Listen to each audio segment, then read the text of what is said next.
Wrestling fans around the corner, around the world. I'm Dan Marotti along with MJ in the house, otherwise known as that rocker Marty Jannetty. wrestling fans, wrestling insiders. Party with Marty is next.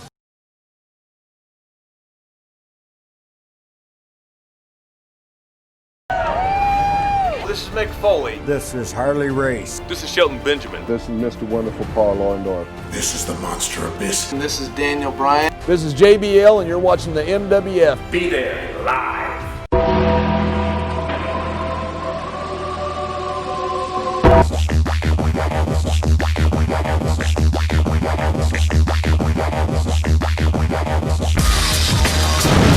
Wrestling fans around the corner, around the world. Welcome to a special installment of Wrestling Insiders, a version with no name. I'm Dan Marotti, joined by one of the future prodigies of the world of professional wrestling, Mr. Matt Degnan. Matt, thank you for being here. Thank you for giving me the opportunity to do a show like this with you, something modern that you usually don't get to do. You're usually talking about the 80s and 90s. Something modern, is that what we're going to do? Modern. Here? Well, All you're right, usually talking about the 80s and 90s with all the Hall of Famers, which I'm obviously not, but... Certainly not. Certainly you know, not. You may get there a few decades from now. You never know. Yeah. You never know. We're trying to grow the family of programs we have here in Boston Wrestling Sports. As you know, every Tuesday night, it's Tony Atlas's Wrestling Insiders at your house. Then Thursday nights at 9 o'clock, put the women and kids to bed. It's Marty Jannetty's Wrestling Insiders Party with Marty. A no-holds-barred look at the sex, drugs, and rock and roll lifestyle that were the 80s and 90s in professional wrestling. We have daily clips from our great Wrestling Insider Studio Shoot interview series every day at 10 o'clock on the YouTube channel. The YouTube is on fire, folks. I'm telling you. Subscribe. You're going to love the content. It helps us grow and bring you more great content because we have a lot on tap this fall, especially over on the Patreon campaign, which helps keep professional wrestling legends working for the price of a cup of coffee at Starbucks each month over at patreon.com/Boston Wrestling. Along with everything in the archives now, you get early ad-free access to the Wrestling Insider episodes. You're going to have brand new content from Tony Atlas, Marty Jannetty, Brutus the Barber Beefcake, Vicky Guerrero, TJP, Axe and Smash Demolition, brand new DVDs streamed for the first time from our lunatic friend, the Iron Sheik. There's a lot going on the Patreon, kiddo. Do you just have that just imprinted in your brain? I got to push it, or the lights are going to go out in the studio. That's like a robot. You just rattle it off. Well, I've been called worse. You should hear what Linda says to me. Why? Well, that's a different story for a different time. Believe me. I don't think Linda I've ever heard Marotti, anybody... it's like she was over in Europe when they used to see how they'd make grapes when they'd smash their feet. Only instead of the grapes, she pretends they're my testicles. But again, a different story for a different time for our dear friend, Linda Marotti. Dear the lovely friend, Linda. Dear friend. Dear friend. Dear friend. Long-time, close personal friend. But she likes to stomp on the testicles. Like she's trying to make wine in France. That's what friends do? That's what they do. They stomp. I hope we don't get to that Although point. she's a little more stiff. She was like Ronnie Garvin when he used to do the Garvin stomp back in the late 80s. Once on each testicle, not even one shot. I think Tony would like that. Well, maybe not. But anyway, what's going on in the world of professional wrestling? I don't even know what to call this show. Wrestling Insider's current events. Dave Carter was with us right before the pandemic broke. The headline for that show was, will WrestleMania be canceled? And look at how the world has changed since March. Here we are now, the new fall season. Take it away. We're here to talk wrestling. I don't know what you have on those scripts. I cannot see without my glasses, so it should make for a very interesting discourse. Well, I just have the recap of Raw that happened. I think you said it was August 31st. The opening match was Keith Lee defeating Dolph Ziggler to advance to the #1 contender triple threat match later that night. Yeah, it was a big one. It was a big opening match. Did you watch Raw on Monday? I did, but by the time the fans see this, it'll be 2 Raws ago, just so you know. All right. Well, then Mickie James defeated Lana. What do you think about Mickie James? Another big one. What did you think about Mickie James coming back a few weeks ago? You know, Mickie James has kept herself in great condition. You know, she's one of the better female wrestlers they have on the roster. I don't know if it's time for Mickie to go back to the farm, but she was there, as was Lana, who I really don't need to see much of in the ring for my enjoyment of professional wrestling. Well, she just signed a 5-year extension a couple months ago. Well, that's about 4 years, 11 months too long for me, but what are you going to do? I didn't sign the contract. Well, Best of luck to Lana. What was it, Mickey doing some producing work backstage as well? I think they were keeping her busy while she was injured. She's been, you know, you use the term every once in a while for she's one of the boys, which is a compliment. It's certainly not an insult. She's someone that's paid her dues in the business. I respect Mickie James, even if I'm not the world's biggest female wrestling aficionado. No, not at all. But I wish them all luck. I don't watch too much of the women. But the thing is, they don't showcase the women that much. That's the thing. They don't? No. Lately, they haven't, in my opinion. In 2019, they featured them more. When you have 3 or so female segments a show, that's featuring them. On here, there was one women's match, and that was the only one. All right, keep going, brother. What else do we have on this Raw that everyone already saw? Randy Orton defeated Kevin Owens to advance to the triple threat match. It was a pretty quick squash match because Alistair, in his new tuxedo, you saw his new all-black outfit. I don't understand what's going on with Alistair Black. He's a guy with a world of talent, a guy they've really protected pretty much in the booking thus far, outside of a few blips here and there since he's been on the main roster now, going on a year and a half, close to 2 years. He did compete at WrestleMania 35 in the spring of 2019. They really haven't gone out of their way to do much with him at all, of any meeting. He was undefeated for about a year, He was, and then they gave him a loss for no reason. I don't even remember who it was to. Seth Rollins, I believe. He was in that little feud with Seth Rollins. He took a pin from Seth Rollins? I thought it was someone more inconsequential. Oh, Buddy Murphy. Wasn't... Well, if that's the case, that's all that needs to be said. I knew it was one of them because then Kevin Owens was involved with that, and then it turned into Mysterio and Rollins. Well, he should be protected. I think it's a really good character. I think it's one that they can invest in time goes on. I just don't think they know what to do with it. If it was the quote-unquote good old days, they could just feed Alistair enhancement talent for months and months until he went into his first main feud. But the way there is no patience in the way WWE is presented in 2020 and for many years before that, they just have to blow through pay-per-view quality matches week after week to try and hotshot television ratings that don't get hotshotted. They go down instead of going up, and I don't think it's done Alistair Black any favors. One man's opinion. That's the thing now with all these TV deals, because they're getting so much money for it that they got to put some of these pay-per-view matches on TV to boost it, like you said.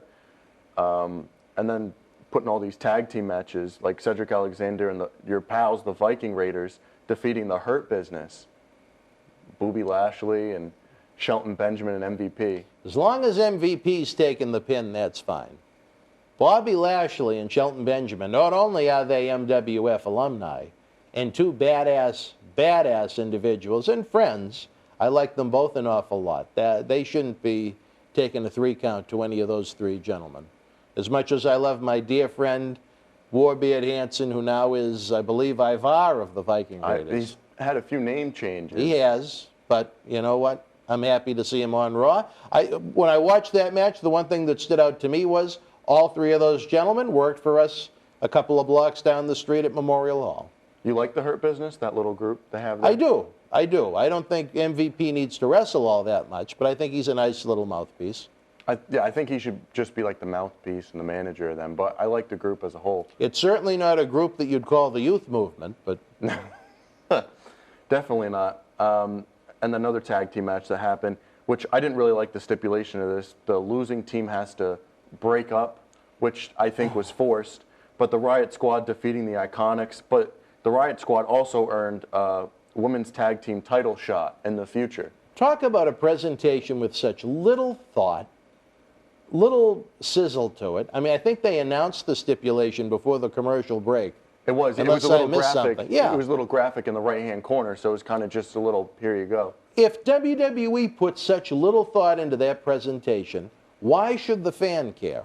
There was no build-up to it. It was just kind of, here you go, you know, losing to... But if there was build to it, I think people would have cared more and...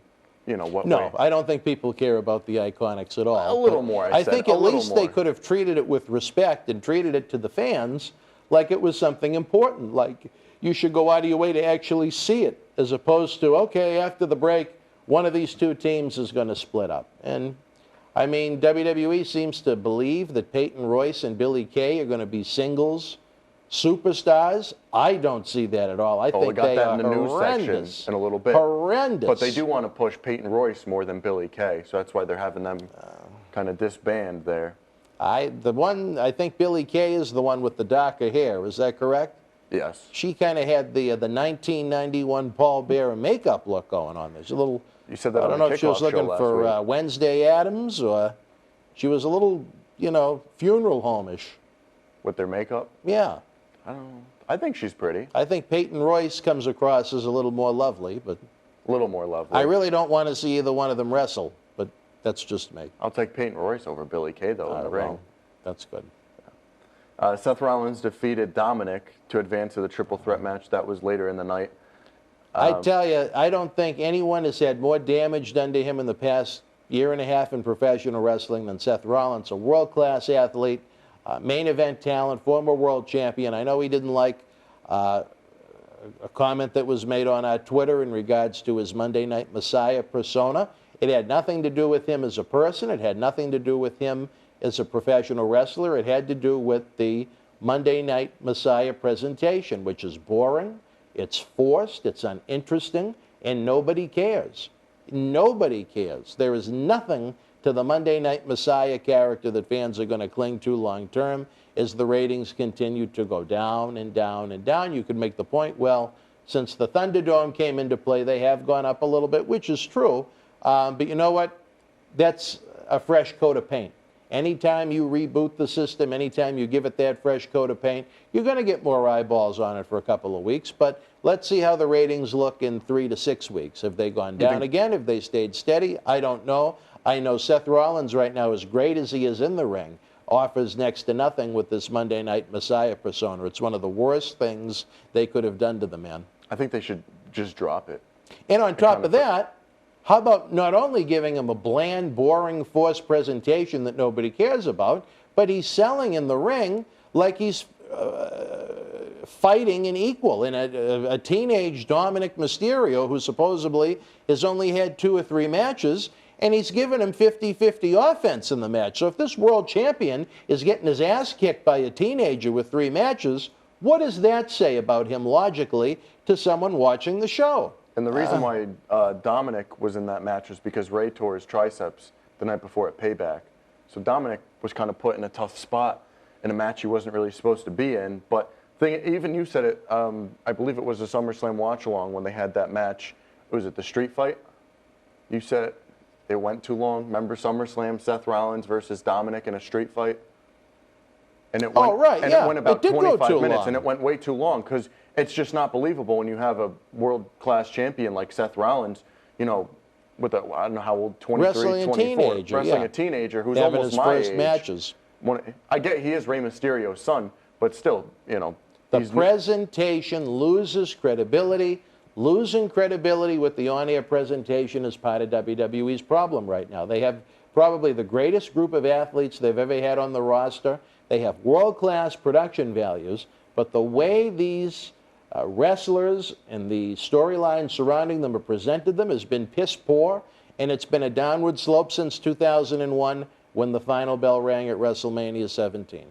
One man's opinion. All that production stuff, I think it's just kind of smoke for all the bad booking. Like the Thunderdome and, building that up, I think it was just kind of like a ploy just to boost the ratings and kind of, mirror away all the bad stuff that's there. To be fair, I'll say this. Dominic certainly hasn't embarrassed himself. He's looked okay. I just don't think he should be very competitive with the former world champion at this point. Retribution interfered in the Street Profits and against Angel Garza and Andrade. What do you think about Retribution so far? I hate Retribution. They're supposed to be Raw exclusive now. Yeah, that no one cares.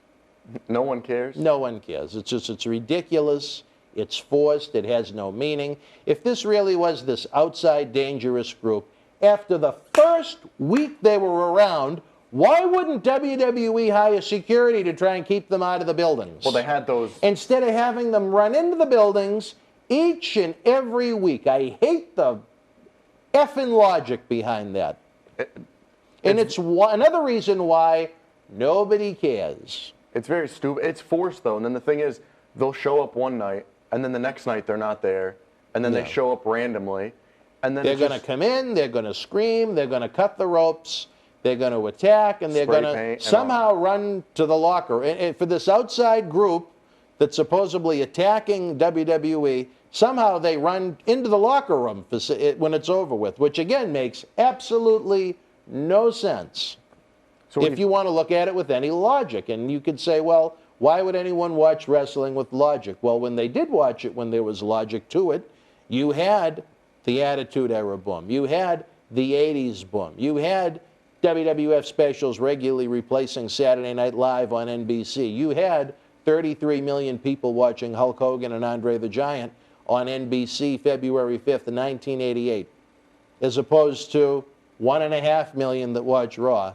Well, I don't think I was alive for that one. Well, I'm just trying to make a point. Should have DVR'd that Trying to make a point. I know, but I'm WWE just saying Network. it's definitely dropped. But the thing is now with the whole DVR and you can watch it later type of stuff. Yeah, no one watches it later. I know they don't no even one want to watches watch it, but the once. streaming services and stuff like that, there's other wrestling companies now rather than back then. There's more companies with TV deals, so people have other options to go to.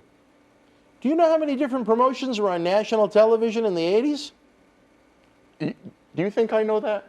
Well, you just made a point, like the wheel is being revolutionized right now. In the 80s, well, because it's easier for all these. You got the Fight Network, you got all these different things. UFC is a lot bigger, so a lot of people have moved over to UFC rather than WWE and professional wrestling. Right, because they haven't pissed on people like WWE has. Because they keep things simple. Yeah. WWE doesn't keep things simple. They like doing this retribution stuff that doesn't seem to work, and doing all these random matches. Telling you a team's going to break up randomly, doing the same matches over and over and over again.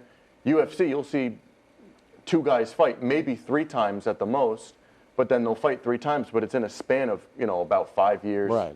Something like that. They have these guys face each other 3 pay-per-views in a row. Well, I mean, just look at the tag team division. What are there, 3 or 4 tag teams on Raw? If that. I mean, they randomly put together the Hurt Business. I mean, I get, they work well together, but they didn't. Just the one problem they've had for a long time now is that the rosters are way too small to keep the shows fresh. And when you have a 3-hour show each week, it needs a lot of variety to keep it fresh, and there's no variety to Raw. Another problem that the show has. Because the thing is, the roster's separate. They're small, but when you put them together, they're so big to do, a couple shows. So, I don't know. I like the brand split, but I think they should definitely have more talent to kind of freshen it up. Like the people both brands should have a lot more talent on them. Because there's some people in NXT who've been there for so long that they can bring up to kind of freshen up Raw and SmackDown. Even if they use them as undercard talent. Not everybody in NXT is going to come to Raw and SmackDown and be a main event guy. Well, they're trying to do that with Keith Lee, but that's for later. You like Keith Lee? As you made a face right there? I like Keith Lee until he speaks. Well, I hate his new promos. I know we've talked about it, and you might have mentioned it on the show. It comes across almost like he's mocking himself, and I don't get that. Everything is a question mark at the end. You ever notice that? Everything he says on the mic, it just seems like a question. I like his in-ring because it's badass, and it's got some believability to it. This is a guy you look at and say, you know what, this is a guy that's going to kick someone's ass. But when they hand him that microphone and he starts, I don't get the promo part of it. He's someone to me that I would have booked as a heel with a Paul Heyman type mouthpiece. One man's opinion. Do you think Paul Heyman should be if he wasn't? Not even Roman Paul Reigns? Heyman, just anyone that could cut a promo for the guy. Who do you think would be a good? They don't have enough managers in the company right now. I'm trying to think. You have Heyman, you have Zelina Vega, you have. Are there any other managers right now? Well, they used to have Leo Rush. They had. Don't even get me started on that. They tried making Drake Maverick manager. He was awful. Yeah. The days of managers has kind of been by the wayside for a while. I wish they'd bring them back, not even just as mouthpieces, but just like managing them. Well, because some of the younger guys, they're by themselves, and sometimes they get lost in the shift. I worry that Keith Lee is not going to be as successful as he could be because of just how his promos have come across. That's what I'm saying. Sometimes these young guys, they get, well, Keith Lee's not young, but to WWE he's young, and they kind of get lost in terms of promos and where they're going in their storylines if they don't have someone there to kind of guide them through. Well, the in-ring ability is there. He has what it takes to at least Again, he's not the youngest guy they've brought up from NXT, but for the short term, he is someone that could turn into a main event player, because I think if you click on that television, even if you aren't completely familiar with everything going on at WWE, this is a guy that looks like he has that credibility and believability, and I hope he has great success. He's someone you could put on the poster, so if you see the poster and you see him, you'd want to tune in. Not, as you said. It's fresh to see a guy that isn't all muscular and jacked up and so on and so forth. There's a guy, bigger guy. He's got, he's got a little belly to him. He's got a little Vicente Ray Wasco in the chest. You know what I mean? He's a bigger guy. You think they know each other from? Probably not. No. Okay. No. Then the main event, Randy Orton defeated Keith Lee and Seth Rollins to earn a shot at the WWE Championship at Clash of Champions against Drew McIntyre. Keith Lee should not have been put in that position, even though he didn't take the pin to lose. Too new. What do you think about Randy Orton and McIntyre again? Good. You think they work well together? I do. You think they do? Because you said... And there, again, you only have X amount of pay-per-view opponents for Drew McIntyre to work with. You think He's already gone through Rollins. He's already gone through Ziggler. He's already gone through... I know I'm missing someone else since WrestleMania. I know he faced at Extreme Rules. It was Dolph Ziggler. Backlash, I believe, it was Dolph Ziggler again? No, I don't think he worked him twice. See, you can't, again, no, it he just faced shows... him on the Raw after the following week. Remember they did a rematch, but then they took the title out of the match? It was supposed to be for the title, but then they randomly took the title out of the match, and it was just a regular match between the two. So at Money in the Bank, it was Rollins. Rollins. What was the June one called? June 1, man. Backlash. That might have been Ziggler. Was it? I can't even remember the pay-per-views anymore. And he hasn't even That's how boring it is. And McIntyre hasn't main evented a pay-per-view yet. And he's... As far as going on last, you mean? Going on last, yes. But that just shows how they value, not just the title itself, but him. You know, they don't view it as a top reign in the company. And it's not. It's been so boring and bland. I don't know. Do you think he should have stayed heel? Who? McIntyre. No. Even though I'm still not completely sold that he's the guy that should be in that position right now. I definitely respect what they're trying to do with him. He's a hardworking guy. He's got great size. He's committed to it.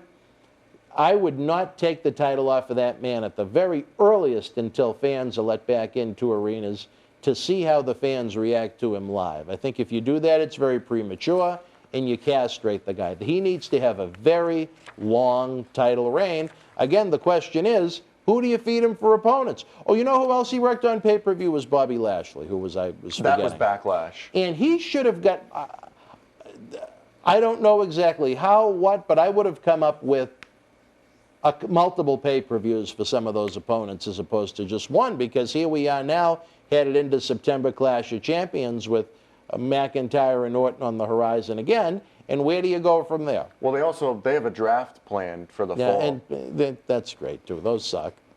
You don't like the drafts? If they actually committed to it and kept them as two separate brands, yes. But every year as the ratings tank, at some point, oh, well, we're going to allow 3 guys to come from each brand for 4 times a year, and because they do some nonsense. They do the shake-ups, and then they did the wild card rule. And then for about 2 weeks this year, they did that thing where, as you said, someone could show up on Raw for 3 times a year and vice versa with SmackDown. It doesn't work. It just shows how uncreative it can be right now. And again, it exposes, I should say, the lack of depth on both of the rosters. Both rosters needs to add bodies to it. I mean, the female roster is very slim. There is absolutely no need for a female tag team division when you have no female tag teams other than maybe 2 or 3 across 3 brands. It's just, you have to open the wallet and spend a little bit of money. It just feels like they're throwing stuff on the wall and seeing kind of what sticks. But it's just every week they're just trying to put something out there that's new and fresh, and they think it's just going to go. And nothing is new and fresh. It's just boring and repetitive. They think it's new, and for their perspective, they think throwing out a bunch of new stuff a week is going to, make people think, oh, this is going to be good. But I wish I enjoyed it more. As someone that has been a wrestling fan since 1986, as someone that's worked in wrestling since 1993, and as someone that owns WWE stock, I wish there was more that could be done to freshen things up so more fans would enjoy the show week to week. If there was fans right now, what do you think the fans would react to the best as of right now? What would be hot? I would be very interesting to see the reaction to Drew McIntyre right now as champion. Now that you're looking at that he's had it for 4 or 5 months. How over he would be, I don't know. I think Orton would be very hot as a heel. I think they've done a great job booking him since the coronavirus problem began. I think Seth Rollins would continue to be very, very, very, very flat. I think at the beginning the fans really would have got into Rey and Dominic together. I think the more you expose Dominic, I think the more chance you have the fans are going to turn on him. I think Apollo Crews, his little U.S. title reign would be kind of flat with the crowd. Problem with Apollo Crews was it wasn't a bad idea, but instead of going A to Z with 26 letters in the alphabet, they used about 3 letters. Apollo Crews, after being treated as an undercard enhancement talent for years, should have been given credible wins for weeks and weeks and weeks before he even had a title shot. I believe he got the title just a couple of weeks after he returned to Raw, with no build-up to it, and in the end, nobody cared. That's the thing with the crowd is I don't think they'd kind of react to Apollo as... No, it needed more of a build-up to He didn't have any build behind it, as you said, giving him some matches to kind of build him up. As soon as he came back, he was right in winning a title, not even just in the title picture. He was United States champ, and then they switched the belt, but I know you gave your opinions on the belt, which you don't really like it. You like the older one. Which the physical belt? The belt, yes, the United States Championship. I think the new one is nice. I just like the older one more. I think if it was a different company, I'd say that's a nice looking belt, but I like what they had before. I don't think they should have changed it. Well, we'll get into the news and notes section for the Red brand. As we said before, Rey Mysterio tore his triceps. At Payback, he's going to be out for about 2 months because he won't need surgery. I think that's a big loss. With a man at his age, you know, he's going to be more injury prone. I think anytime you get a break from someone on TV, it's a good thing. I don't know how engaged the fans are going to be with the whole Mysterio clan hanging out together each and every week like they're the Brady Bunch now. But it is what it is. Hopefully Rey gets back to 100% soon. He certainly offers a lot. He's someone, again, I would use in moderation. He shouldn't be on TV each and every week. Like an MVP type of thing. Or not wrestling, but more of like a manager, mouthpiece type of thing. No, I'd have him wrestle as long as he could, but he should be used sporadically, not every week. What do you think? The thing that I was thinking about was this 2020 feud with Rollins kind of reminds me of the one in 2010 with CM Punk. Remember when Punk was he was wearing the hood, and he was trying to recruit Rey Mysterio into Straight Edge Society, and Rollins was trying to recruit him for his Messiah as one of his apostles or whatever. It kind of has the same feel to it 10 years later. I don't think it has much feel at all in 2020. Well, I think it's a very boring, unbelievable presentation. I know it's boring, but I'm saying it has the same type of feel as it did in 2010. I think maybe the idea is along the same lines. Idea, feel. It's not a very good idea. And then 2 other, tag team, as you were talking about, the tag team division is depleted. AOP, they were released from the company. What do you think about Big mistake. You know, I don't know the severity of whichever one of the 2 is injured right now, how long they might be out.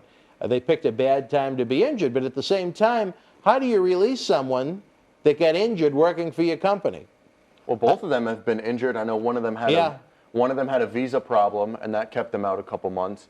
But I believe whoever, Akam, Razor, whatever one was injured, he was supposed to be coming back in the fall time. So they released him right before they were going to come back, and they were a good tag team, though. They were really good in NXT. Then they came up, they got rid of Paul Ellering. Like the first night they came out on Raw, they got rid of him, or it might have been the second week, and they just went away with him. If I remember right, it was the Raw in New Orleans the day after WrestleMania. Were you there? I was at that one. Because I was there, too. It was one of the, I don't want to bury it, but it just, the whole night sucked. But Bobby came back. Bobby came back, so that was nice. But other than that, I think I expected maybe a little more than beach balls the night after. The main event was pretty good. Finn Balor versus Roman Reigns for the Universal title. That was the main event the day after WrestleMania? Because Finn Balor came out and he said he wanted a shot at the title he never lost. But Brock was still the champion. Or who was it? Or no, it was the #1 contenders, I believe. Something Was that like what that. it was? Or that might have been the night after SummerSlam, whatever it is. Everything now just blends into each other. We couldn't even figure out who the title matches were, 2 months ago? Yeah, on pay-per-view. Yeah, on pay-per-view Yeah. for Drew McIntyre. It just shows how everything blends in now. Nothing's, because it's done to death. Every single match is done at 4 or 5 pay-per-views in a row, and then people go their separate ways randomly, and they say each match is a blow-off. Oh, here we go. They're going to fight each other on Raw tonight, and it'll be the final match of their feud. Then 2 days later, they're announced for whatever B pay-per-view they're going on next. I just think with AOP, it was a lack of focus. I think to take Paul Ellering away from them once they were brought up to the main roster because Paul isn't young in the tooth, so what? He was very effective with AOP as far as getting them over in NXT.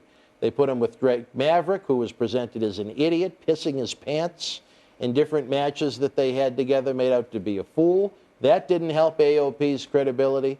They tried to, once they went through another one of the injury bugs, they put them with the top-tier faction with the whatever Seth Rollins' Monday Night Messiah grouping was supposed to be.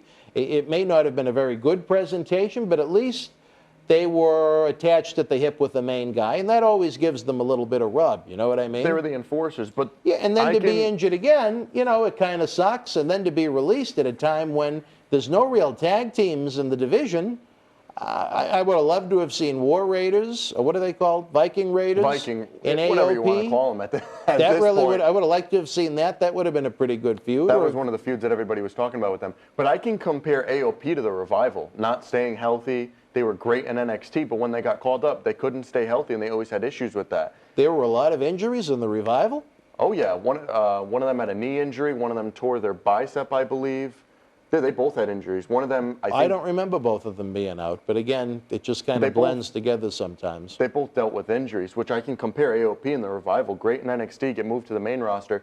Sometimes it's the scheduling, because in NXT, you're not working as many dates as the main roster does, so sometimes that kind of catches up with you. Well, it's called being a professional wrestler. I mean, at the end of the day, that's what it is. Well, yeah, that's the thing, but when you're work. working about 3-4 matches a week, I mean, it takes a toll on your body rather than in NXT, you know, when they were in NXT, they were doing tapings, so they would do 2 or 3 matches in 1 week and then do maybe 3 or 4 house shows a month, however many they're booked on, and then that was it. Rather than on the main roster, you're working almost every day, every week of the year. So it's a little different. Sometimes you got to put your big boy pants on. It's like sometimes when minor leaguers get called up in the MLB, you're playing more games, you know, it's a more grueling schedule, the travel and everything like that. So it does take a toll. Some people can't take it. You know, the best ability is availability. Right? Thanks, Clock. What else do we got in the scoop section, Joe? Former Raw star Brock Lesnar is a free agent now. What do you think about Brock Lesnar being a free agent? Well, I think it was maybe, I don't know if it was one of the watch-alongs we did, but when we were talking about Brock, I had mentioned that someone in WWE told me it was going to be quite a while before we were going to see Brock again.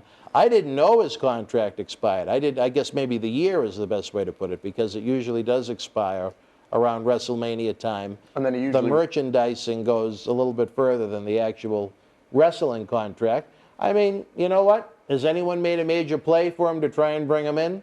I don't think WWE has much to worry about. He's a 43-year-old man. He could probably get 1 or 2 good paydays out of UFC, but long term, I think WWE is the place he's going to be. Well, they have no need for him right now. They have no big mega events they're trying to put together here in the United States or in Saudi Arabia right now. So you know what? I look at it as if they're saving money. That's what I'm saying. You know, when he's away, they don't need him for like Survivor Series. No one really cares about that anymore. It's not the same. So they don't really have anything on the horizon. As you said, no Saudi events. The next thing is probably the Rumble, as something you'd bring them back for, or depending on how they... And even if it's a Thunderdome Rumble and there's no crowd, you're going to spend the money to bring him in? That's the thing. But I know UFC wants to do John Jones versus Brock Lesnar. That's been something that Dana White's thought about. It'd be a big payday if he was able to do it, obviously, for him. But you know what? At 43 years old, think of the training camp he'd have to go through to get ready for someone that hasn't competed in MMA in several years now. And he doesn't want to enter the testing pool. again. The testing pool is a big thing. Because remember, he did that, what was it, 2018? He re-entered the testing pool. Yeah. And then he looked like totally different because he lost so much weight because he got off of the juice. Yeah. So what are you going to do? But when do you think he comes back, or if he comes back at all? I'm sure he'll be back, but when do you, timetable-wise? When? When? I wouldn't bring him back until the day comes back you can have fans in the arena again. Bring him back now would just be a complete waste. They have that match where he lost the title to McIntyre was the best they could do with the situation, but the timing wasn't there. I don't know. I didn't particularly think it did McIntyre any favors, but, you know, I have to respect the fact that WWE is at least trying to groom a new top guy for the company where there's so few of them right now. It was a lousy situation for McIntyre to have to win and beat Brock Lesnar in front of no people, because Brock Lesnar made McIntyre look like $1 million at that Royal Rumble that we were at in Houston. I mean, I don't think Lesnar could have done a better job trying to make McIntyre look like the guy, and then he put him over clean in short order at WrestleMania. So, I mean, I think Lesnar did everything he could to make McIntyre look good. I think it would make for an interesting WrestleMania main event rematch in Los Angeles if we get to the point where fans can enter the arena again. Well, there's that rumor of them having a rematch at WrestleMania again next year. And then there was the other rumor of there's Roman Reigns and The Fiend, I think, at WrestleMania next year as well, or doing something like that. I think that would be good. Because they were supposed to face each other this year, and then Roman backed out. Then they gave the title to Goldberg, and then they had Strowman beat him at WrestleMania. WrestleMania was kind of just all over the place. I hope they keep Roman and The Fiend away from each other for as long as possible. I think Roman and The Fiend is a money match. Especially after the string of matches they've had, you know, at SummerSlam, and then they had Roman come back and then beat them in the triple threat, which I thought was asinine, but what are you going to do? It's more complaining than it is praising what they're doing right now. It is, because there's so many holes in what you watch week to week. And then, as we said before, WWE broke up the Iconics because Vince McMahon wants to push Peyton Royce, but it's a lost cause, I guess. And then, as we said before, no interest in either one of them as a tag team singles. It's just their offense is weak. It's unbelievable. The promos come across as comedy nonsense. They almost remind me of like they should be introducing a ride at an amusement park or something like that down at Universal Studios as opposed to being on a professional wrestling show. It's not entertaining. It's not very athletic. It's just very uninteresting, and a reason why people don't watch. Well, one of the many reasons why. And then Retribution is expected to be Raw exclusive. You mentioned that. Just going forward. waste of time. It's notes on here. We covered it, brother. I know. And then the Raw viewership this week, or well, whenever you're watching this, last week, the week before, it was 1.896 million. What do you think of that? Anytime it goes up a little bit, I guess it's good. The number itself, I think, is still an embarrassment, but rounding it off to basically 1.9 million. All you can do is hope that that number keeps going up. Is the Thunderdome presentation going to be enough to keep the fans that left? I don't know. At the end of the day, it comes down to the presentation of what's in the ring. No matter how they want to try and look at it differently, it's all about the presentation of what's in the squared circle. If you have a good product, more and more people are going to watch. If you insult people's intelligence, if you give them a boring steel product, those ratings are going to go down no matter how many HD TVs they have with fans' faces all over the Amway Arena in beautiful Orlando, Florida, my home away from home. Beautiful Orlando, Florida. I wish we can get to Disney. Yeah, with a mask, though. But I can't do that. It's not enjoyable going to Disney with the mask on. Have you tried it? That's the thing. I don't want to. All right. Well, it could be, though. You can't say for sure unless you've actually tried it. I can't wear, you know, you're on a ride and you got the mask on. I don't know if you have to take it off on the rides or what, but I know you can't even eat while walking or drinking, whatever. You always got to have your mask on wherever you go. While walking? Walking and talking. All right. Well, I know you've got a lot more great content you want to talk about here in this program. I think right now we should take a brief time out. Wrestling fans, again, if you want to help this great show, if you're watching the premiere, we have the wonderful gray Super Chat button. below that's active, and we're trying to display some of the great merchandise we have available on eBay. We got these autographed Tony Atlas prints. We've got posters behind us. We've got roster posters from NXT. We've got pay-per-view posters. We've got the very, very rare WrestleMania 35 and 36 Superstore, autographed 8x10 photos, and so much more. And especially if you're interested, check it out on eBay. But if you contact us direct, we can set up a purchase that way, and then eBay doesn't take a very big cut of the sale. Right now, we're going to take a brief timeout. We'll be back with more Wrestling Insider. Stand by.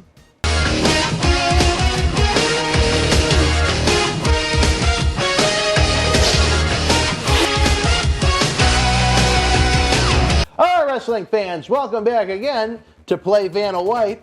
Not like how Marty Jannetty played with Vanna White. We're going to be talking about that on a Thursday night episode of Wrestling Insider's Party with Marty at 9 p.m. But we got this great merchandise on the set. Every purchase you make helps keep these lights on. It helps us bring you more great episodes of Wrestling Insiders across the board. And hopefully, knock on wood, when life gets back to normal, our great Millennium Wrestling Federation live events. Nonetheless, I am joined here by one of the future prodigies of professional wrestling, hopefully a man that can take my place so I can rest a little bit, Mr. Matt Degnan. Matt, what else do we have going on in your great reviews? We got NXT and AEW coming up. Got a little recap and some news and notes. All right, let's recap it, baby. Both shows for NXT. Everybody loves the old shows. Here we go. What do we got, Clock?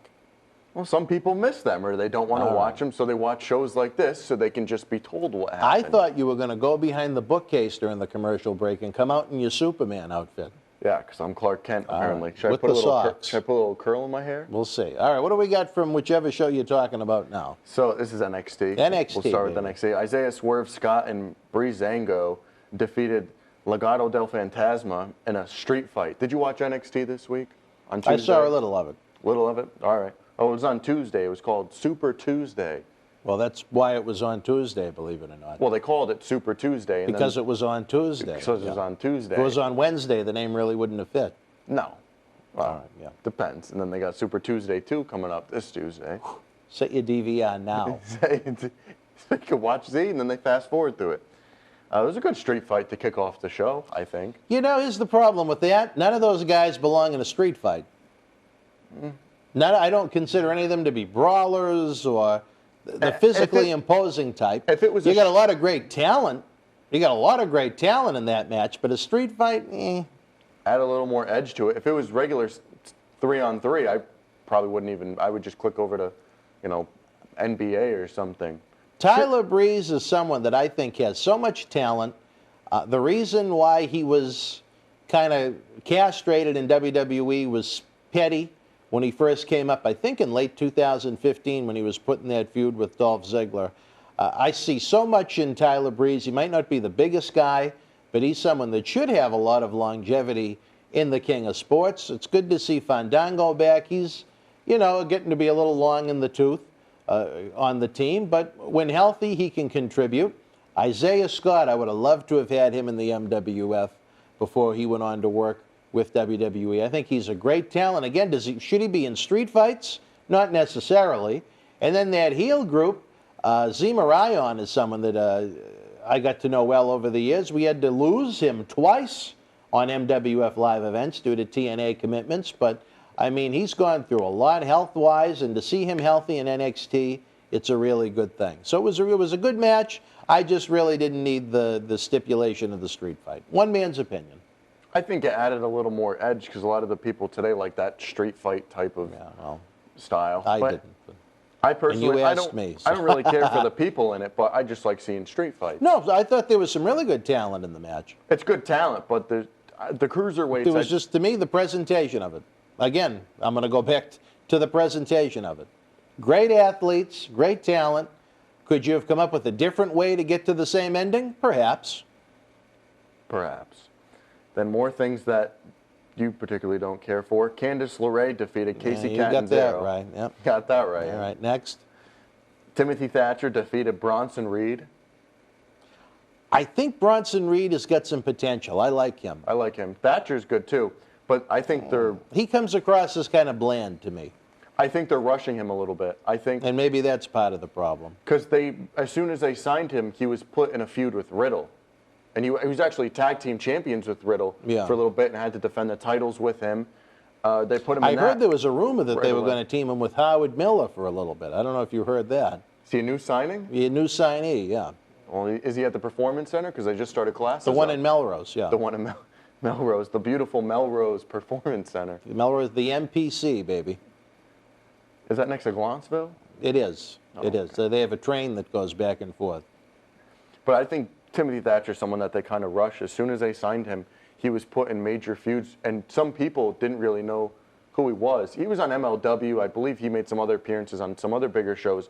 But to the basic fans who don't watch the other stuff, they don't really know who he is. So he came in, and... Is that me or you? I have mine on Do Not Disturb, so that's yours. Let's just make sure it's not one of our other guests. Oh, it is one of our other guests. You know what? You keep talking. I'm going to get this right now. Okay. Is this our dear friend, the Hall of Famer, Mr. USA, Tony Atlas? So you want me to talk over a phone call? All right. So in the main event that night was a fatal 4-way, 1-hour Iron Man match. I think it was a little bit of an overkill. All right, we're in the middle of taping another show right now. We'll see you soon, Tony. All right, buddy, bye-bye. You know how quick I get Tony off the phone? That's usually an hour conversation. Anyway, keep going. That's a record. And then, did you watch the fatal 4-way, 1-hour Iron Man match? That I did. I almost fell asleep during that. It was overkill. An hour for 4 guys, an Iron Man match? It's unique, it's fun, but it's... I don't like Iron Man matches. I don't like them because the either. problem is you know it's going to go an hour. I'd rather have seen a long match where you don't know when it's going to necessarily end. Like a 2 out of 3 falls type of thing? No, maybe you could have gone with the stipulation where the first person to come away with 2 victories is the winner, maybe to get more length out of it. But, you know, some people consider the Bret Hart, Shawn Michaels WrestleMania 12 match I was just about to say is a classic, and I thought that sucked. I was bored to tears with Bret Hart and Shawn Michaels. I remember sitting in my den watching it, and I read the Sunday Sports page during that match. It wasn't for me. I mean, I rewatch the WrestleManias every time, you know, WrestleMania comes up. I think it's an overrated match. It went overtime because it was 0-0 at the end of an hour. Isn't that crazy? It was unbelievable. They went an hour and 5 minutes. And just when I wanted it to end, it had to go another 5. Yeah. No, I like the angle after the match. I'm just being But it's like this sarcastic. one. But this one was... Because Finn Balor and Adam Cole, they tied at the end of the Fatal 4-Way, and they're going to face each other Tuesday night, depending on when you're watching this or when it's put up. I thought it was a good cliffhanger to get people to tune into the following Tuesday, especially when the show is on, you know, a different time slot than it normally was. I thought that was a good catch. I'm not a big fan of Iron Man matches. I would have done an elimination match. That too? That would wouldn't have made been more bad? sense because I just like, if it's for a title, I don't think it should be triple threat or fatal 4-way because then the champion doesn't have to get pinned. I think of elimination style for all titles. If you have 4 guys like that, have it be elimination. So the champion, you know, it's not a one fall to the finish type of thing because if the champion doesn't get pinned, then he doesn't lose title. And then they have the whole thing where the champion or the former champion tries to get his title back and then it just opens up a whole can of worms. I'm big on the gauntlet match because you never know when the finish is going to come. It could be a 30-second match. It could be a 20-minute match, and you can go from there, and then you have a fresh opponent to do something totally different with. A 4-way Iron Man match, all 4 guys went out there and worked their asses off. I was very proud that 2 of the 4 men have competed here in the Millennium Wrestling Federation in Finn Balor and Tommaso Ciampa, but just not my cup of tea. Again, maybe on paper a good concept. The presentation of it, though, I think when you know it's going to be an hour, I think he had a lot of channel changing. That was what I changed it to NBA and MLB. Well, there you go. Because, you know, if they mentioned it was an elimination match, I think that would have been a lot better. Because you don't know who's going to get eliminated and when. Right. That's the thing. And the same thing with a gauntlet match. You never know when someone would be coming and going. That's why I like gauntlet matches too, but I like gauntlet matches as #1 contenders type of, like a tag team turmoil. You can get to the same ending either way. Yeah, but I like it. I don't like it for championships, though. Why? I don't know. I don't like champions defending their titles when there's multiple people there. I think championships should be won and lost one-on-one. I don't think it should be multi-person, all this, 6 Pack challenge, fatal four-way, triple threat. I don't like that. Defending it in Royal Rumble, stuff like that. One-on-one, it could have a stipulation on it, but just two guys going for the title. It's old school, like your glasses. Yeah, these aren't old school. These are modern. Look at these. The Clark Kent's, baby. Yeah, but I don't have the Get S in under that here. phone booth. All right. I don't have the S under here. So what did you think of NXT? Was it good? What do you think about the Tuesday format, though? You like the... I don't know. Well, it's what they had to do due to necessity with the USA NHL. Network. They made the best of a bad situation. No one wants to lose their regular day and time. They went out of their way to put on a show to capture people's interest, and I think they did well with it. And I also think it was a good follow-up to have the cliffhanger with Finn and Adam Cole on the coming Tuesday special before they go back to normal. I just want to know what their original plan was before Karrion, because the only reason why they were doing this was because Karrion Kross had a separated shoulder at NXT TakeOver. So I just want to know what their original plan was if he didn't get injured, what they were going to do on these Tuesday nights. Was he going to defend the title right after? Was Keith Lee going to be brought up right away? What were their plans? Because Lee was done. I know it was in the works. What was going to happen on the NXT shows, I don't know. That's what I'm saying. What were they going to do? Was, Keith Lee going to be brought? I know it was in the works for a while to bring him up. Was it going to be that No, soon? there was no more Lee. So no more Lee. But I'm saying, what were their plans to go on a Tuesday night? I'll have to call and ask them. I don't know. They call didn't and run it ask by them. me, believe it or not. Yeah. But When I did speak with the office this week, I told you I was very disappointed with some of the information I got as far as something that I'm working on with them. But we won't talk about that on this show. You're going to be in the Rumble? No. Number 30 Maybe is not going to hit. And I'm if they have the Special Olympics Rumble, maybe I could do a walk-in on that. a walk-in, Definitely not a run-in. It would be a walk-in. A walk-in.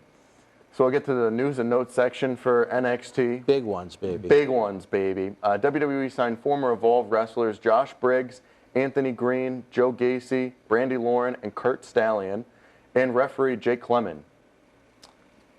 I know AG. AG, I like. know Briggs. Briggs, I like. Kurt Stallion, he's all right. Do I really see any of those guys becoming big things in WWE? I think Josh Briggs could. He's got that big... He needs size. He's got a good work ethic. He's got good size. Briggs is pretty big. He's too thin. He needs size. Oh, yeah. He needs to be thick. You mean These muscle, people need to come across as dangerous-looking people. That's another reason why the professional wrestling fans have gone away. They look at some of these thin, 5'10", 180-pound guys, and they're like, I could kick the fuck out of him. What do I want to watch this for? Well, that's the thing that WWE actually does well is like building people, like muscle-wise. I think they do a good job of well, we'll sometimes see. They bring people in. Look at Kalisto, a recent person who came back, and he's in good shape. But they do a good job of building people up. Unlike AEW, they sign all these, little short guys that are scrawny. AEW doesn't really bring in the bigger guys. That's why, they brought in Brian Cage. Yeah. But I think a lot of AG, I hope he finds great success. He's a very smart individual. But as far as what's there right now, I think he needs a lot of time in the PC. And the great thing is, though, he'll be working with world-class coaches to improve upon the areas he needs to improve in. But for all of them, I would work on just becoming thicker, looking more athletic, looking like more thick. Dangerous people. Thick and dangerous. There you go. In other NXT news, Wade Barrett is negotiating a long-term deal with WWE to be at the announcing desk for a longer time. Do you like Wade Barrett doing the announcing? Fine.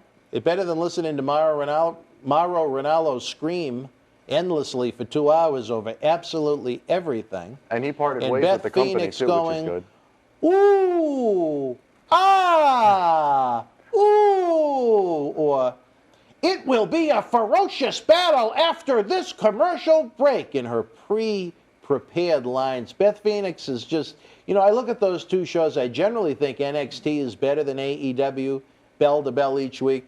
I can't watch it. The commentary is so bad. I wind up watching a lot more AEW, which I think has the best broadcast team in professional wrestling. When I turn on NXT, I'll switch between the two. Unless one is stacked for 1 week, I'll just watch that continuously and then watch the other one after. Like Brian Stack.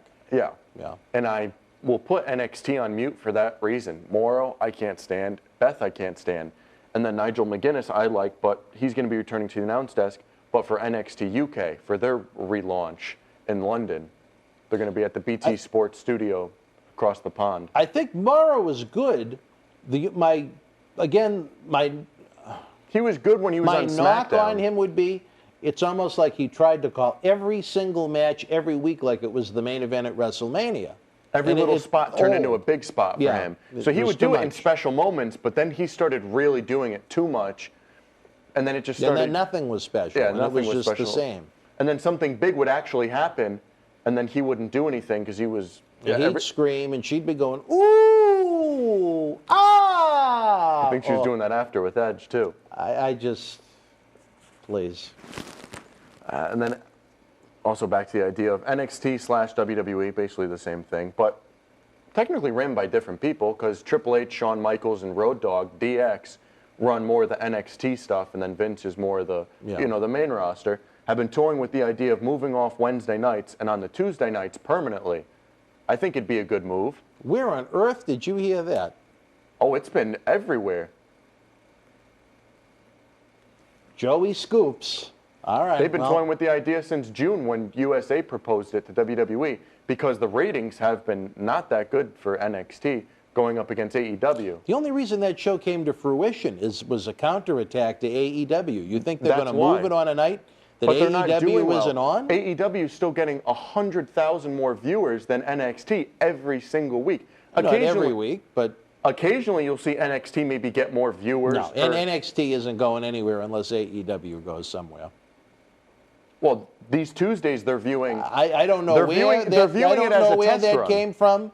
It's not going anywhere that AEW isn't going. It's been brought up. That's why it exists. It's been brought up by multiple websites and multiple people. I don't care what the multiple websites say. That show is not going anywhere that AEW doesn't go.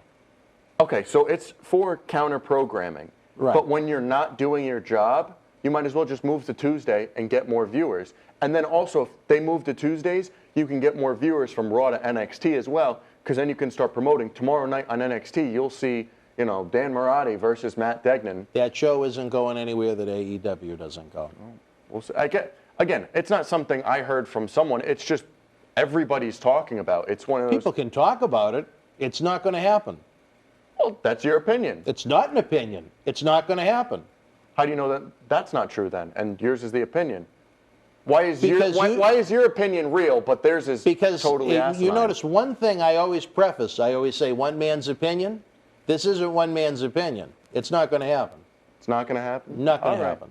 Well, Joey. we'll see. All right, Joey. The next two, but it's not my scoop. Keep going, Joey. What's the scoop? It's everybody's talking about it. I don't care what they're talking about. The next two scheduled NXT takeovers are October 4th and December 6th, both Sundays. And they're not going to. You know where we're going to be. Yeah. And they're not going to do one. Yeah, right there. And they're not going to do one for SummerSlam weekend. Survivor Series, you mean? Survivor Series, same thing. And I kind of get that they want to make NXT events special on their own, but I kind of like the grouping of making it a big weekend. You know what I mean? Well, no fans there. They don't need to bring in, everybody. But even just as someone that likes to watch wrestling, I kind of like the fact that the night before Survivor Series and SummerSlam and Rumble and WrestleMania, there's that event, almost kind of gear you up. And I also think it's an incentive for the WWE guys to really up their games because almost every NXT TakeOver event is well received. And it's just when you get to see the fans buzzing about NXT, if you're a WWE guy, you don't want NXT taken away from the sizzle of your big event. You want to up your ante when you get out there on your big night. So I understand why they're doing it. I think it'll make, again, for more of our live streams we'll have down here, but it wouldn't have been my choice. I understand it, but I kind of like the format as it was. Because the NXT TakeOver Portland, that attendance was not that good compared to other takeovers that were... Was that the one in February? That was the one in February, and it did much less than when they would pair it with, Survivor Series, WrestleMania, SummerSlam. But the thing is, they try to build those weekends up like the Big Four. They build it up even more, adding a takeover, doing SmackDown in the same city, doing Raw in the same city, doing not at the Rumble this year, as you remember. We didn't get any of that. They changed that. But as we said before, Mauro Ranallo and WWE parted ways, and then the NXT viewership for this first Super Tuesday was 849,000.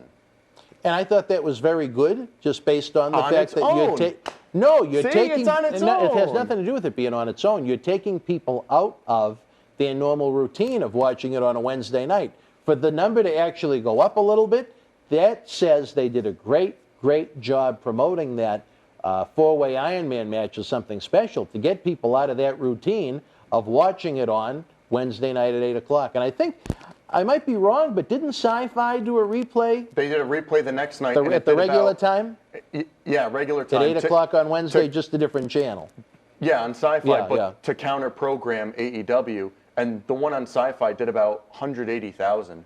And that's still not bad. I For mean, a replay the next night going up against AEW. on a channel that it's never on. You know what I mean? Yeah. It's not like NXT has ever been on Sci-Fi. I don't think Sci-Fi has had last time wrestling it of was any kind since, what, SmackDown left. NXT was on Sci-Fi back in 2009 when they first, or 2010, 2009. Well, that really wasn't NXT. That was the game show almost. Oh, it was called NXT, though. But it wasn't what fans look at NXT now I as know a that, but I'm wrestling still show. saying It was the last more time skits and... The last time NXT was technically on Sci-Fi was then, so... All right, well, if you want to go with that. Well, it's why called you- NXT, it's why you're and it's Joe, a TV brother. show, but... It's why you're Joe. Yeah. Now we'll move into AEW. The Keep moving, baby. other What do we got? counter-program. What do we got? AEW champion Jon Moxley defeated Sterling, another enhancement talent. What do you think of Moxley as the champion AEW? In some ways, I think they've done a better job with him in AEW than they have in WWE. Oh, for And sure. there aren't many people I think I would say that about, but he's one of the few.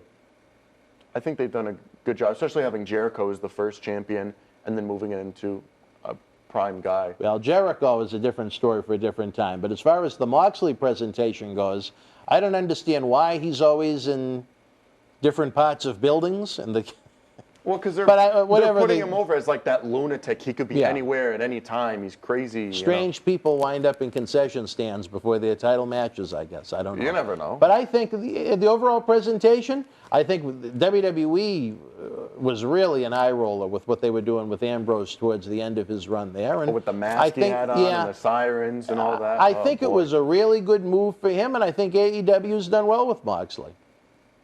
I believe so too. Thunder Rosa defeated Serena Deeb. Serena Deeb was a trainer at the Performance Center for a while, and she was in the Straight Edge Society. She was a hell of a contributor to the Straight Edge Society. Hell of a worker. Serena Deeb, if she walked across the street over for Melrose House of Pizza, I don't think I'd have a clue who she was. But you know what? She contributed this week to AEW Dynamite. Good for her. Hopefully hats she. off to her. You know what? Hopefully, you know what? She's a solid female talent. Hopefully she can get a nice job out of it. Not my cup of tea, but you know what? They don't just bring out the tea for Dan Marotti to drink. I don't So there drink you tea. go. The Young Bucks and Jurassic Express defeated SCU and Private Party. So now the Bucks and Express, they're going to face each other all out. That was the stipulation of the match. The winning team face each other, which I thought was another dumb stipulation. A stipulation that really makes no sense, but Not really. Again, with back to Raw and that other tag team stipulation where they have to disband. Chris Jericho defeated Joey Janela, another person I don't really care for in the world of professional wrestling. Janela, why? not Jericho. Why is that? Oh, God, he just, I mean, I'm not saying I'm in shape. I mean, I'm fit, but I'm not, Brian Cage fit. Yeah. But he doesn't look the part at all. He's not in shape. He's scrawny, skinny. He doesn't look like a professional wrestler. And they're trying to, when they first signed him, everyone's like, oh, it's a good signing. I'm like, he should stay on the indies. He's an indie guy, and that's it. He shouldn't be on TV. Whether he's doing jobs or not, I don't think he should be. He doesn't even pose a threat as an enhancement talent, and that shows a lot. I think there is great potential. I think it needs a lot more fine-tuning. His gimmick doesn't work. The bad boy, Joey Janela, looking at him, if he's the bad boy, what's the rest of the roster I then? don't like any wrestler being called boy. What about the Ring Boys? Well, you'd have to talk to Mel Phillips and Terry Garvin about them. But I'm talking about in general. You know what? When you're watching a professional wrestling show where there should be this athleticism and threat of danger to go along with it, I don't like the term boy being used in one of their names. Occasionally, okay, once in a blue moon for a certain standout talent, sure. But there's a lot of boys nowadays in wrestling, and I just So I is don't he one like of the it. boys? I wouldn't go with the name Bad Boy. Like Jungle Boy? I wouldn't go with Jungle. Well, I don't get that either, Jungle Boy, but there's a lot I don't get. That's another person, does not look like a professional wrestler at all. And then you got Marco Stunt, who's on TV as well. That's a waste of a contract. It's just, you talk about a stunt. People who don't look the part, and that's the problem. And it just, I know there is a certain demographic of fans that enjoy it, and I'm glad they enjoy it. But as far as me, I can't stand the presentation of stupidity. And that's what that is to me, stupidity. To watch a little fool like that run around with his little hat on backwards. You know who he reminds me of? I know this was probably before you were even born, but after Survivor Series 97, the Montreal Screwjob, they advertised that Bret Hart was going to be on Raw. And instead, they brought out this little midget wearing a Bret Hart mask with hair. And he looks like Marco Stunt, if you ever come across that Raw on WWE Network. I'll have to look that up. He looks like the pretend Bret Hart midget. Pretend Bret Hart midget. From November of 97. They should have done a Bret Hart versus Bret Hart like they did the two takers facing each other. No, Bret was gone at that point. Oh yeah, it was after the screw job. Well, send him over to WCW. But as far as Janela goes, again, I think he'd be a guy that would work better in any form of be WWE or otherwise, where he could get work 3 or 4 times a week. I think that's a problem with a lot of the AEW guys that are maybe not as well seasoned as a veteran like Jericho. They need more work than 1 day a week. Well, because they're looking to add a second televised show by the end of 2020. They need more than that. Well, because they have AEW Dark, which is on YouTube, and they're doing a special one before All Out. Or they did it last night, Friday. They wanted to do one before All Out for some reason to milk out the talent again. But they usually do it on Tuesdays. Yeah. But it's just all enhancement talent matches. So I don't know how it does such good views, and it's all just big names facing people you've either never heard before or people are like, come on. You know, I'm not tuning into YouTube to see a bunch of... I've never watched it. Well, good job, because you're not missing much. And then the last match, which I believe it kicked off the show, Santana and Ortiz defeated Best Friends. Oh. Another one, Chucky T, who looks like, you just found him at a truck stop, stocking shelves in the convenience store. Doesn't look the part. Trent, I don't mind. He's good. Santana and Ortiz, I do like, though. They're a good tag team. You like them? Or LAX, yeah, I do. as most the Best people know Friends them by. Presentation is just, it's a joke that would not make me want to watch it. They come out and they hug each other. Yeah, and then the other one, Orange Cassidy. Oh. Another one. How many people... See, the thing is, AEW, some stuff I do like, but, again, just the guys they have on their roster do not look the part. And that's part of the thing with wrestling. You need someone who you're going to turn the channel and you're going to say, holy shit, he's going to beat someone up. With AEW, I've found that I find usually 2, sometimes 3 things that I think are really good each week. And the rest of it, I find, doesn't belong on national television. And that's a big discrepancy. That's the thing that I'm saying is, like, some of the stuff I love. Well, handful. But just some people, you turn on the channel, it's nope. You just don't want to see them wrestle. And then you're really going to have Orange Cassidy defeat Chris Jericho? And to see Jericho and swagger sell for the guy, I mean, anybody can do in this day and age the slip on the banana peel, whatever, and lose a match 1, 2, 3 accidentally. But for Jericho and Swagger to actually make this man look like he's a threat to them, it castrates them. It's worse than the Seth Rollins and Dominic thing. At least Dominic comes across like he's an athlete. Orange Cassidy comes across like he's an idiot. And he comes from a family that has wrestlers. So you can get off with Dominic, wrestling people. But when you're having 25-minute matches and you're selling for him like he's the Big Show, it doesn't make sense. I've never met the man. I don't know him personally. It's not a personal attack. Orange Cassidy. Oh, okay. I just think the way he's presented, it's idiotic. It's insulting to the industry. It's something that I have zero interest in watching. I think it turns off more fans than it turns on. I think as we continue to live in a generation where there are so many millions and millions and millions of wrestling fans that love professional wrestling that have just vanished into thin air because they hate what they see, he's not someone that's going to bring them back. No, he turns me off. If he's on, that's the thing. But the thing with NXT is just the commentary. Everybody I love, except cruiserweight division's hit or miss. I love the matches, but the people I can't really get invested Which to. one are you talking about now? NXT, the cruiserweight division. I love the talent. The matches look great. I just can't really get into the characters that much. I'd love to have the NXT wrestlers with the AEW commentary team. I'd enjoy that show a lot. I like the commentary for AEW. So then Tony Khan said Double or Nothing was better than WrestleMania. What do you think of that comment? I don't remember anything from Double or Nothing, so... You watched it, though? I did. Okay. I'm going to challenge myself to think what the main event even was. For Double or Nothing? Well, that was the one in May, right? Yeah, that was Memorial Day weekend. That was weekend. with no one. That was when Brian Cage debuted. Was that when they did that foolish thing on the football field? That's right, the Stadium Please, Stampede. next. Okay. WWE offered new AEW signing Eddie Kingston a contract after he appeared on Dynamite against Cody for the TNT title. What do you think about Eddie Kingston?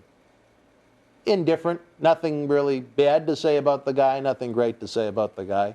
He's just kind of there. I think he kind of got lost in the shuffle in that disaster of a promo/fight/battle royal setup on that show. That was independent looking bad. It was all over. That's the thing. Some of this stuff with AEW kind of looks independent like. Very much. Yeah. It shouldn't be on TNT. A lot of the things that people say is it's a glorified indie show. I think one thing that would really have helped AEW was if it was a solid 1 hour show each week. 1 hour? 1 hour, just to showcase the best, as opposed to trying to showcase as much as anything. And then, again, you see a lot of things that I don't think belong on a national wrestling television show.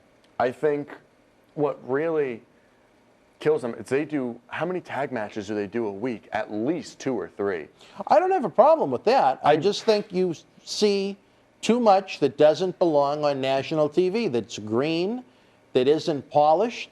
And when you're on TNT, it should not be green and unpolished. It should be the best of the best. It should be as solid as professional wrestling can be. To be on primetime television on TNT is a privilege. And I mean, you look at the show where it debuted, and obviously any show is going to drop from its premiere when it's getting the big buzz, but AEW hasn't come close to approaching the numbers the first 2 weeks that they did on TNT. And I think the reason is they haven't given enough fans enough reason to come back to it. Well, they did 928,000. And didn't the first week, I believe, did about 1.4? Oh, well, it's their first week, but they did a really good number. But the thing is, when they did that, they weren't going up against NBA playoffs, NHL playoffs, WNBA playoffs. They weren't going up against this massive amount. Well, it's been almost a year, and they still haven't come close to that number again. Well, because they're going up against NXT. That first night, everyone knew what the NXT product was. That's the thing. People were watching that already weekly. The thing with AEW, never done before. They were putting on good matches the first night. First ever title matches. Matches you've never even seen before. That's the thing. NXT was doing stuff you've already seen for weeks.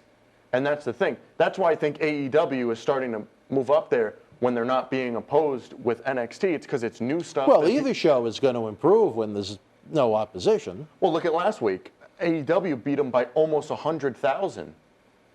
Yeah. And they were on their basic, Wednesday. So, I mean, imagine what they're going to do without all the playoffs going on. We'll have to wait and see. I think they're both going to do pretty good numbers with, no playoffs or anything like that. If they can both of them can average 1 million fans a week, I think that'd be very good for them, for their morale. The thing that happens is a lot of people, like me, I'll watch one show and then DVR the other, and vice versa. It depends on which show is more stacked and stuff like that. I just flip. You flip? I'm a flipper. Well, as I said before, like he's doing with the cameras here, flipping them back and forth. But it just depends which show is built more to me. If one card looks substantially better than the other, I'll kind of just focus on that one a little bit. But if they're both kind of even and don't really have that much on a certain Wednesday, I'll flip back and forth if there's nothing for me to invest into. I hate to say it. There's a lot of great stuff on NXT I miss because I can't stand listening to Beth Phoenix and Mauro Ranallo. You know the mute button? Yeah, but I think it's your it adds best friend. to it. I'm telling you. I think it that adds mute to button, it's going to help you, brother. I think the AEW presentation on Wednesday night continues to blow away NXT's. That's One why they're man's opinion. That's why I would have NXT move to Tuesdays. That's just me. You get better ratings. It's too you much get better wrestling. It's too exposure. much wrestling. How many nights a week in general, does any company think fans have for wrestling? Well, because you got Raw on Mondays, you have Impact on Tuesdays, NXT, if it does move to Tuesdays, then you have that on Tuesdays as well. AEW Doc on YouTube. AEW Dark Side of the Ring, if that comes back. That's... That was the best wrestling show on TV when it was on, and you scoff at it. That's not wrestling. Dark Side of the Ring. It's documentaries. It's a 1 hour documentary. Much better than a lot of the wrestling shows, but anyway. What time does it usually come on? 10? It was 10 o'clock, right? Maybe.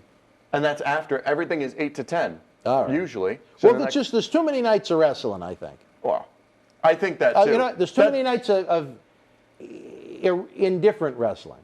Back when I was a kid, you had WWF, you had NWA, you had AWA on ESPN, you had World Class on ESPN. I mean, you had some top-notch stuff with some of the best professional wrestlers in the world, with logic and crowds behind it. Nowadays, you can say, well, you have WWE, you have NXT, you have AEW, you have Ring of Honor, you have Impact, New you Japan have, Pro Wrestling. Well, that's kind of hard to access in the United States. You can get it on Fight TV, I believe. I know, but I mean, as far as it being on somewhat of a regular cable TV channel, MLW, that's kind of hard to find. NWA, wasn't that all on YouTube? I don't even... NWA was on YouTube, and then that other, what is it called? Hollywood Championship Wrestling. Well, all right, now you're really digging. I think that's on Ness. None of these are really shows with great followings behind them. They're not backed well. You're not going to turn on a TV channel and see 5,000 people outside of a WWE or an AEW show. You know what I mean? Mm-hmm. So people nowadays that say, oh, this is the best that wrestling has ever been, I'm sure it is to them. And I don't want to knock them by saying it's not. But if they were around for the quote-unquote glory days of the 80s, if they were around for the big boom with the Monday Night Wars and ECW in the late 90s, I think they'd realize how bad things are right now. Again, not to say that there isn't a lot of variety and there isn't a lot of great athletes. I just don't think they were exposed to things that were better than they are right now. And I think there's a lot of disagreement when newer fans that haven't been around as long, they get angry when you say, no, it's not good. It's just because they haven't experienced it, which is why I think it's a great thing. YouTube exists, WWE Network exists, and you can kind of go from there. It's more exposure. Overexposed. Everything is overexposed right now. But so do we have any more AEW? Or I think I hear the music in the background. Are we going to take a brief time out? Take a brief time out, get in a Smackdown later, I Wrestling guess. fans, again, the merchandise is available. Everything you see here on the set, these wonderful autographed collectibles. If you also go to bostonwrestling.com/shirts.html, you want to talk about a fundraiser to help keep the show on the air, we've got a bundle. You get a WWE t-shirt, you get an on-air shout-out for Mr. USA Tony Atlas, you get a WWE cup, and you get a mystery autograph photo, all for the price of the WWE t-shirt, regularly on WWEshop.com. Not only that, you're helping keep professional wrestling legends working. Check it out.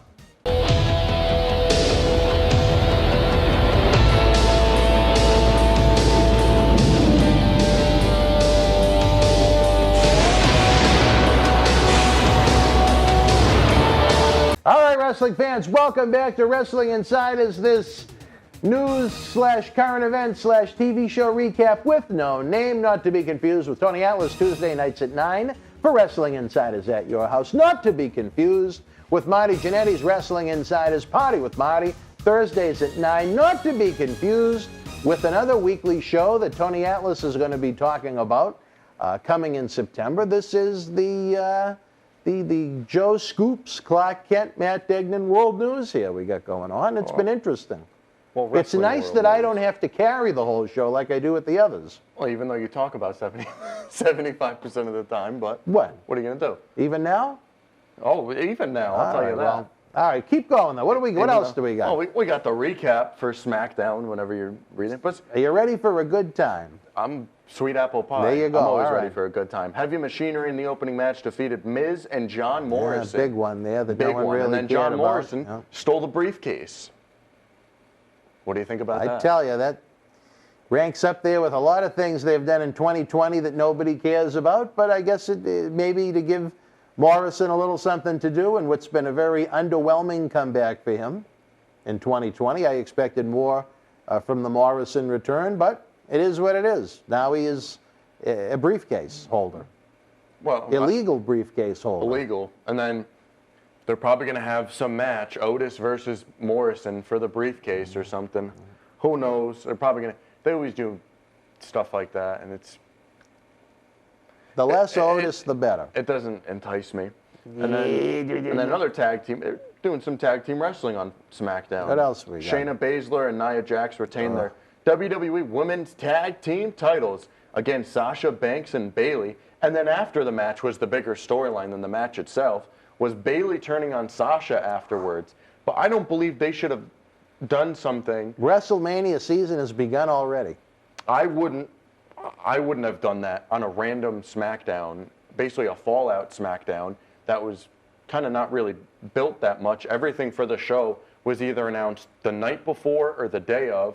It just really didn't have too much build to it. I would have done it possibly at Survivor Series, written Sasha Banks off, have her win the Rumble, come back to that, and then do the match. There's a real credible winner, 110-pound Sasha Banks, but Who would you have win it? I wouldn't have it. That would be my solution to the That'd be your problem. solution. Don't even have They it. don't have enough women to fill the 30. I can't win. So, and then the main event, Jey Uso defeated Matt Riddle, Sheamus, and Baron Corbin to earn a shot at Roman Reigns and his Universal title at Clash of Champions. Now I'm going to emphasize this. Great fucking idea for once. They put together something that was logical, that made sense, is interesting, is different. They did a fantastic fucking job on this. Putting Roman with Heyman and then surprising people, giving the Uso the individual title shot. Now, is it going to be a big money match? If this was a traditional pay-per-view that people would likely buy, probably not. But for it to be a WWE Network pay-per-view the way they're presenting it, I thought they did a very creative, different, unique, fresh job. If I had a hat on, I would tip it off to my dear friend Bruce Pritchard and all of the other hardworking folks in WWE Creative. Oh, so is this going to be a traditional pay-per-view, Clash of Champions, or is it just network? No, when I say traditional pay-per-view, I mean pre-WWE Network days, where the only way you okay. could buy I thought it you meant- was if you spent $60 on cable. I mean, I think it's a good swerve. I think it'll be a quick match, though. That's the thing. I don't think it's going to be a good competitive back and forth. Oh, I do. I think Roman will go out of the way to make his cousin look good. In his first title defense? Sure. I don't think it'll That's be that blood, long. baby. I think it'll be 10. That's blood, baby. I think tops it'll be about 10 minutes. I think the Usos are so vastly underrated, it isn't even funny. I for get into an tag argument. teams- You know who I get into a really heated argument with was Glantz about the Usos. Is he here today? No, Glantz is, No. we have a professional in the other room, Mr. Miller. The man that was the stunt double for Howard Stern in Private Parts back in '97. But that's a different story for a different time. But the Usos, I mean, I can't think of a bad series of matches the Usos have had in the 10-plus years they've been in the company. Don't get me wrong. I like the Usos, but they're a tag team. They're not singles competitors. Well, That's it's the thing. giving Jimmy something. One thing they have is when Well, one of them Jay. gets hurt, Jimmy's they're out injured, for a but while. what are you gonna Is do? it Jay the one? It's Jay. Yeah, Jay. But both One of them, yeah. One of them. One of them. One of them. The one that's wrestling. Yeah, the one that's wrestling. I mean, I like the swerve. I think it's good, especially for something like Clash of Champions, kind of a B pay-per-view, maybe even C.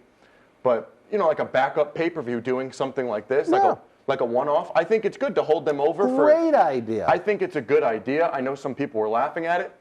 I don't love the idea as much as you do. I think it's a good idea because it's not really a big pay-per-view. It's good to hold them over for another month. Look at the other people that were in that match that they were for the #1 contendership. It was a Sheamus. They weren't going to rush Riddle, I don't think. they weren't going to rush Big E because I think they're going to build him more. Well, Big E wasn't even in it. I know that. That's why they took him out. That's why I said they didn't want to rush him. Listen, Big E, for all these people on Twitter that think Big E is in for this big push, no, he'll be Little E.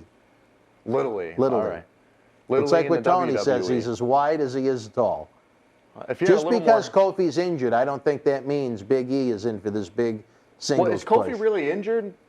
I don't know if it was that or if they were just giving him a few weeks off, but he's going to be back sooner than later. I thought it was that they were just giving him time off. I know Woods is actually injured because of his Achilles. Yeah. But they're supposed to be back soon. I think the only people, it's almost like Naomi, I think the only people that are expecting this big push for Big E are the fans. I don't think anyone in WWE is expecting a big push for Big E. The thing is, as you've seen in years past, when the fans get behind something, sometimes it does happen, like Kofi Kingston. No one's going to get behind Big E. As you just said on Twitter, everybody thinks he's getting a big push. I'm just saying, sometimes when the fans get behind something, sometimes, as I said again, WWE will listen. But Kofi Mania was insane. They couldn't resist.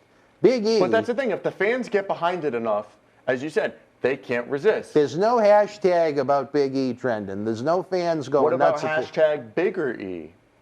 Please. Bigger E. Bigger E.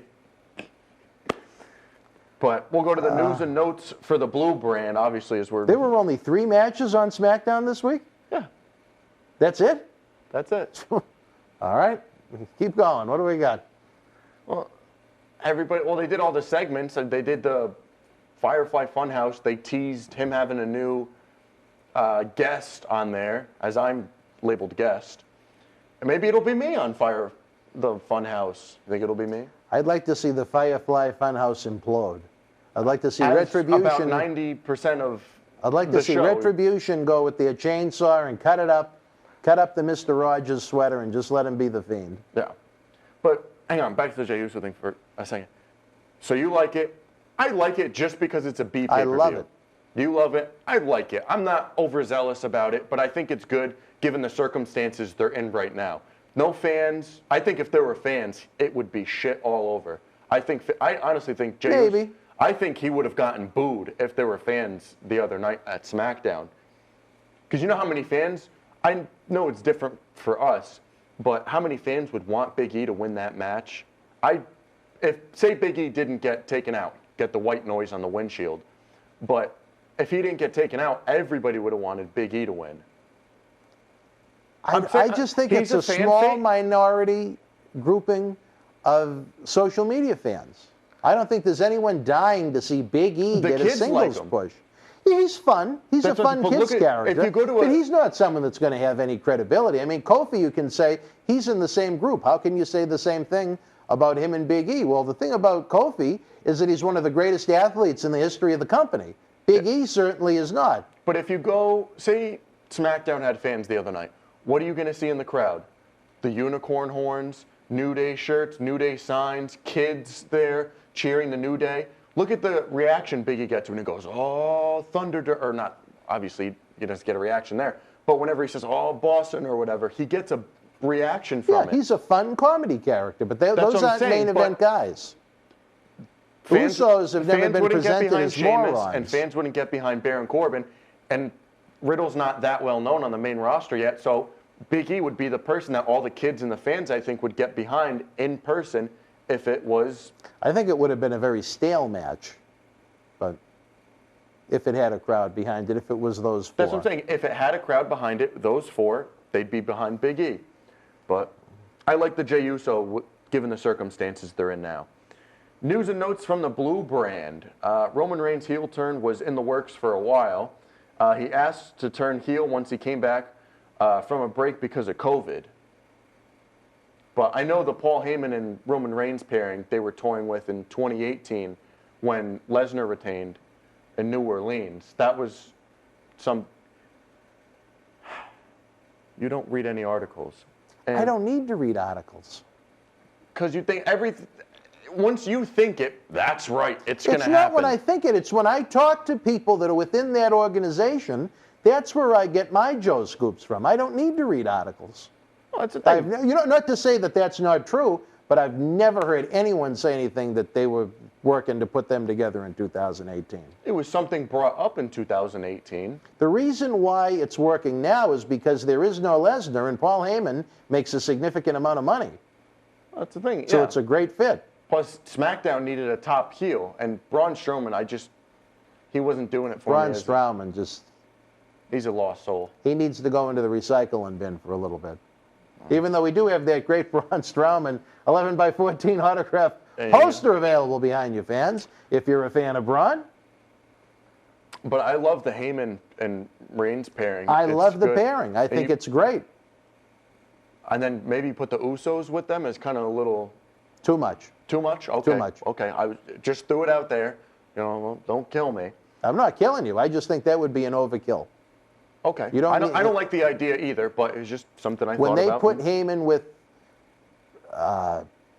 what was his name then? Michael McGillicuddy and... Oh, Curtis Axel. Wasn't he known as Michael McGillicuddy? That was in NXT, but then he got repackaged Then he was as Curtis Axel. And then he actually... Cesaro, and that was an overkill of Paul Heyman. Yeah. Heyman with one guy is great. The dynamic when Lesnar comes back, I think, is going to be very interesting. The only question is when will there ever be fans back at wrestling events again? Hopefully 2021, early Let's 2021. Let's hope, baby. We'll hope. Naomi says that Sasha Banks is the best women's wrestler in WWE today. What are your thoughts on that little... I lost a lot of respect for Naomi's point of view, but you know what? It's her. As a human being, she's entitled to her point of view. Who do you think is the best women's wrestler? Asuka. Asuka? Okay. I would say Asuka, Asuka too. wrestles like one of the boys. Sasha Banks looks like she's doing a middle school talent show version of wrestling, trying to do the Eddie Guerrero moves and the Macho Man. Oh, no, Bailey does the Macho Man moves, and the offense a lot of the times doesn't look like it would crack an egg. To me, that's not the sign of a good worker. I mean, she tries. She's a lovely human being. She gives it 110% effort. But as far as it looking believable on a professional wrestling event, it's not something that I would present if it was me. She's from Boston, too. That's great. I don't give a shit if she's from the planet Mars. Her offense doesn't look that believable on a professional wrestling show. Well, I'm not saying she's great just because she's from Boston. Well, Naomi and I need to talk then. Well, Sasha Now, Banks... I'll tell you this. I bet you didn't know this. Did you know I taught Naomi how to dance? No, you didn't. I did. When was this? 2026. Yeah, okay. I have never seen you dance one... And you never will. Never will. There we go. WWE denied Renee Young's request to be released years ago. What do you think about them denying her a release? When you invest a lot of money in promoting someone, whether they be a talent or an on-air personality, should you just let them walk if they want to? WWE, for what they pay people, they invest even more money in trying to make them commodities that are valuable to their televised and media platforms. Just because, unless there's an issue, I wouldn't just grant someone a release just because they want it. Did you like Renee Young in her time? I think she was the best female they've ever had in the role. Really? Yep. It's good. I liked her on the kickoff panel. She was good. But backstage, at least she wasn't like, what's the one now that had COVID 15 times? The one, little Kayla. What do you think of your match tonight on SmackDown? I mean, come on. Why and then put she gives that, it, and then as you say, put that on television? And then she gives them the stare. And then when they walk away, she sits there. Staring off into space or staring at their ass. I don't know. One or the other. But again, come on. It just takes away from it. And then back to Sasha Banks. She says she wants to face Trish Stratus at Evolution 2, if there is one. That'll be another one they'll be selling those $5 tickets to try and pad the crowd, but we'll have to wait and see. And that was in Long Island, too. Long Island, yeah. Usually New York gets good crowds for wrestling events, and that Evolution, if they did regular prices for wrestling for WWE, they're lucky that they got the tickets down to $5 before that event, because they wouldn't have done half as what they did for that show. And they did everything. They brought in every female wrestler they could have gotten for that show. It's just, if you look back at the women's evolution, the week they kicked it off back in July of 2015, when they took that hashtag, Give Divas a Chance, and they brought in Sasha, they brought in Charlotte and Becky all in that one week. more than 50% of the audience from that week has vanished into thin air since that time. More than 50% of the fans that were tuning in every week to Monday Night Raw, on average, vanished, have left wrestling. Why? Now, is it all because of the women? Absolutely not. There's a lot of problems with WWE right now.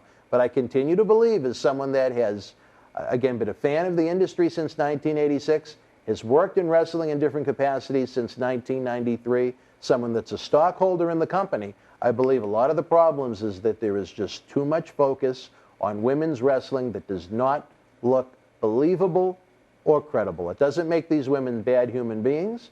It doesn't mean they don't give it 110% effort, but there's a lot of fans that have enjoyed it, the product as a whole, that don't want to see that much women's wrestling, and they tune out. For over 50% of your audience to have vanished into thin air in 5 years, it's very telling to me. My last note is actually on women's wrestling. WWE teased a new women's wrestler last night on Smackdown, whenever you're watching this. Any ideas on who it could be? Well, my first thought would be that nobody cares. I heard that's a good worker. My second thought would be it could be just any of the plethora they have at NXT. Chelsea Green, Vanessa Bourne. Yeah, they're all great. I can't wait to see them. I can't wait to see them so I can say I don't like their work either. No, that's cruel, but I'm just not a big women's wrestling guy. I'd love to see WWE have maybe 6 to 8 really good women's wrestlers, and that's it. Or I'd like to see WWE have the balls with all their different media platforms and give the women their own 1-hour weekly television show. So all the fans that love women's wrestling could really sink their teeth into a product. And for all the fans that enjoyed a traditional wrestling program filled with aggressive men, they could have their fill and see how it turns out. Again, one man's opinion, but I don't think it's a bad idea. I would do a 1-hour show on the network to start out. Yeah. And do something like that. Like, I think AEW, going back to, showing people off and doing a certain thing like that, when they started in early 2019, I think before they got the TV deal, October and all that, they should have done like a 1-hour YouTube show just to kind of premiere everybody and get people used to it. Not do titles, don't do any of that. Just do once a week, just do a YouTube show, an hour. Just do some basic matches, get people, into the product. And that would have been easy up until October. And then you launch the TV show. People are familiar. Give it a launch, yeah. Give it a launch. And that one you could have done. But I would do an hour network show. That's all you need. If they do a 2-hour women's show, that would be grueling. Just do an hour women's show, WWE Network.